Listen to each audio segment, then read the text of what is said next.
ఏమండి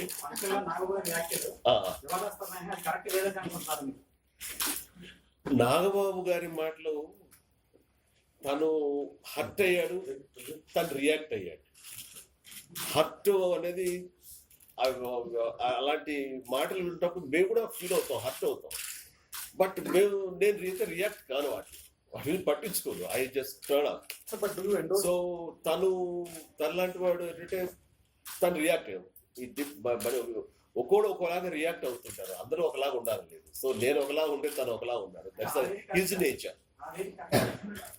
ఇంకా అలా ఆలోచించలేదు. ఇది తను మాట్లాడే సందర్భం చాలా తక్కువ వస్తాయి కాబట్టి తన స్పాంటేనియస్ గా మాట్లాడే రియాక్ట్. దానికి కొలతలు లెక్కలు ఎన్ని గిరిగీసుకుని ప్లాన్ గా ఉండదు. స్పాంటేనియస్ గా వచ్చింది, రియాక్ట్ అయ్యాడు, దట్స్ ఇట్.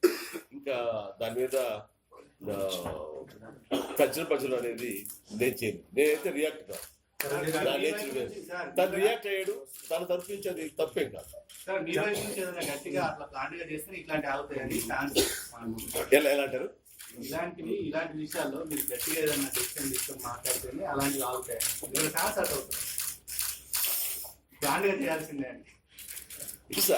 అంటే నేను వెరీ పాజిటివ్ గా ఉండాలనుకుంటాను, పాజిటివ్ గా ఆలోచిస్తాను. ఎవరు ఎలాంటివి విమర్శలు చేస్తుంటే దానికి మనం ఫోకస్ చేసే కొలది, మనకి అటెన్షన్ ఇచ్చే కొలది దాని వాల్యూ రెట్టింపోతుంది. మనం జస్ట్ టర్న్ డెఫ్, మనం పట్టించుకోకపోతే దాని వాల్యూ కూడా అలాగే తగ్గిపోతుంది. అలాగా నేను ఫీల్ అవుతాను. అండ్ ఫ్యాన్స్ కూడా నా ఫిలాసఫీలో ఉంటారని అనుకున్నాను. వాళ్ళు పెద్ద పట్టించుకోరని.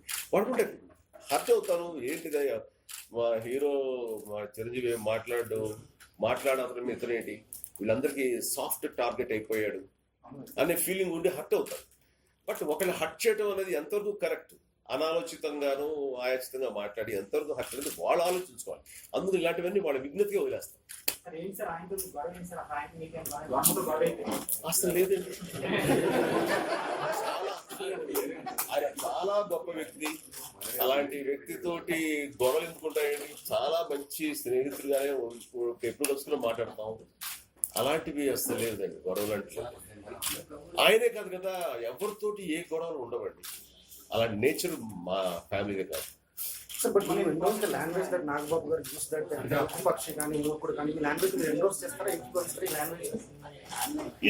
అందులో ఎక్స్ప్రెషన్ తప్ప వర్డింగ్ ని నేను చూడటం లేదు.